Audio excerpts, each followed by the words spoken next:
on the Minister, because this is something that predates the Minister and goes back a number of years. If you look at the position, indeed, in terms of the changes of the Health Department over the last 10 to 15 years, one has seen a very rapid growth in terms of the amount of money that has gone into health. One has seen a rapid growth in terms of administration, in terms of bureaucracy. One has not seen the same level of rapid growth in terms of delivery on health. And I think there is a real issue there to make sure that a department of that size, covering that amount, is actually delivering as much as it possibly can to the frontline services. And I would think that that should be something around which we should all unite. I believe that the budget that we do have before us, and indeed I agree with the Minister of Employment and Learning, it is something that is fundamentally based upon the programme for government and based upon sound economics of putting the economy first, is one which is continuing to deliver for the people of Northern Ireland. And indeed, any degree of analysis, mention has been made of the, bears that out, mention has been made of the 1.6, 1.7 billion pounds that has been put into the, in terms of capital investment. And indeed, you only need to look down for 2009-10 at the individual departments. Over 400 million in terms of capital investment in DRD, nearly 400 million in DSD, 275 million in terms of the Department of Education, 223 million in terms of health, and a range of other amounts. And indeed, that is going, not just now, but over the next few years, to deliver real benefits and real change to the people of Northern Ireland. Mention was made by my colleague of the various investments in Strangford. And indeed, the reality is that where we see investments, that has a ripple effect out across a number of constituencies.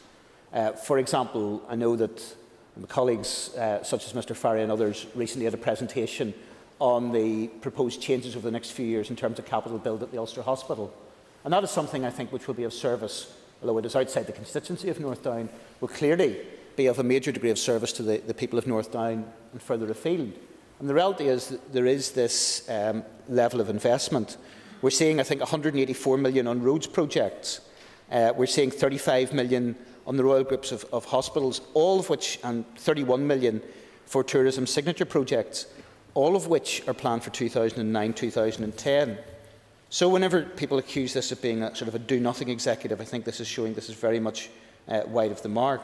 And those amounts of money, which is by far and away a record level of investment, is going to support particularly the construction industry and indeed provide that level of help.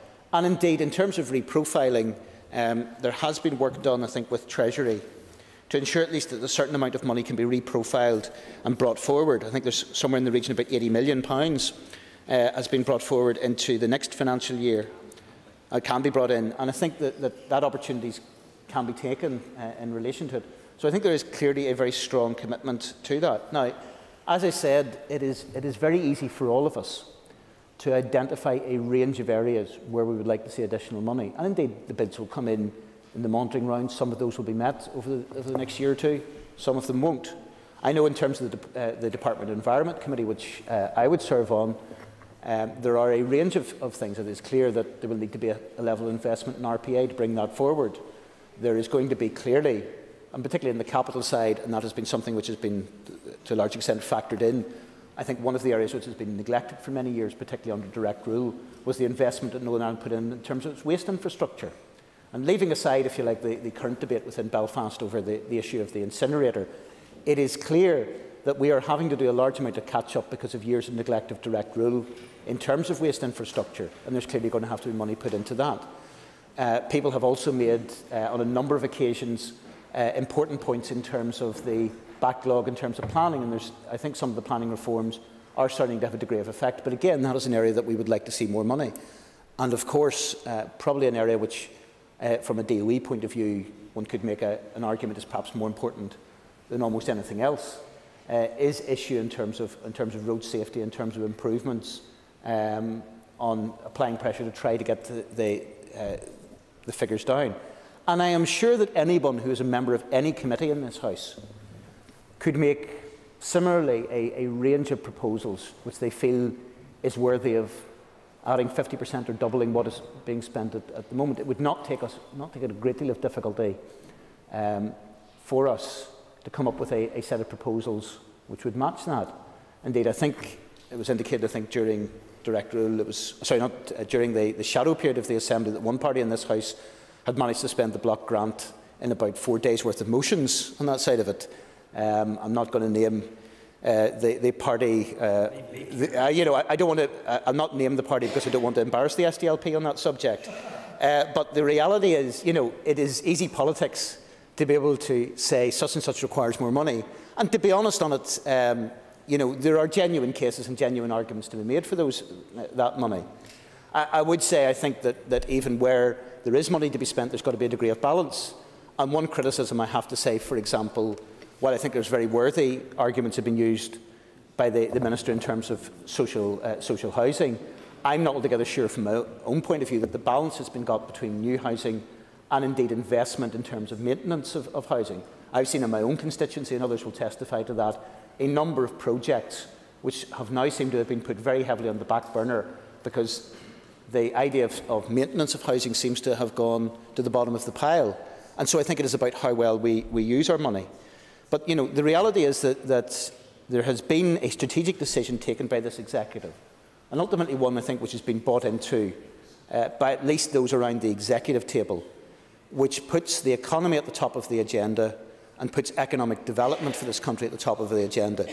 That is why, in terms of the range of measures that have already been outlined by others, be it the burden on the individual at home, be it sort of things like the lone pensioner allowance, be it the freezing of the regional rate, and indeed the help that is there in terms of businesses. Now, in terms of business help, we've seen a situation where manufacturing rates have been frozen.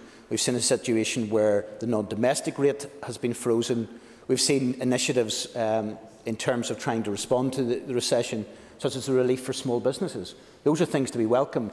And indeed, if we are looking at and trying to learn lessons from elsewhere, particularly in terms of the small business rates, we see a situation in which many of the small business members in England are, if you like, writing to their MPs saying, why can't we have what is there in Northern Ireland and in Wales? This is something they want to copy, because we've created a business-friendly environment. And I have to say, and this is with respect particularly to the party opposite, who wishes to see not simply, if you like, the golden bullet of all-Ireland cooperation, but wants to see a high level of fiscal control and tax-raising powers, the inevitable consequence of that, because the pressures will clearly be there to spend more and more over the forthcoming years, will actually be to press home the pressure on financial households and on businesses. Now, we have kept a business-friendly environment. We have created a situation which leaves Northern Ireland in the best position both to withstand the recession and indeed to recover whenever recovery comes across on a global level. We're also, I would say, though, is not simply complacent and hoping to try to weather the storm. As indeed has been indicated, and there will be issues in which the executive, I assume, will be looking at in days to come, that have been identified by the Economic Development Forum in terms of things of financing of SMEs, of helping businesses in difficulties, and those will be issues that will be considered. But we have, members of the House, I believe, a very pro-business, we have a pro-business budget. I believe it is one that has stood the test of time, and I have to say, despite the stargazing of Mr McNary and others, who are in constant search for a black hole, maybe at least that he's outside today, maybe we'll actually have a better chance of finding the elusive black hole. The reality is we have had something which stands the test. Peter Weir there of the DUP talking in the chamber about the budget.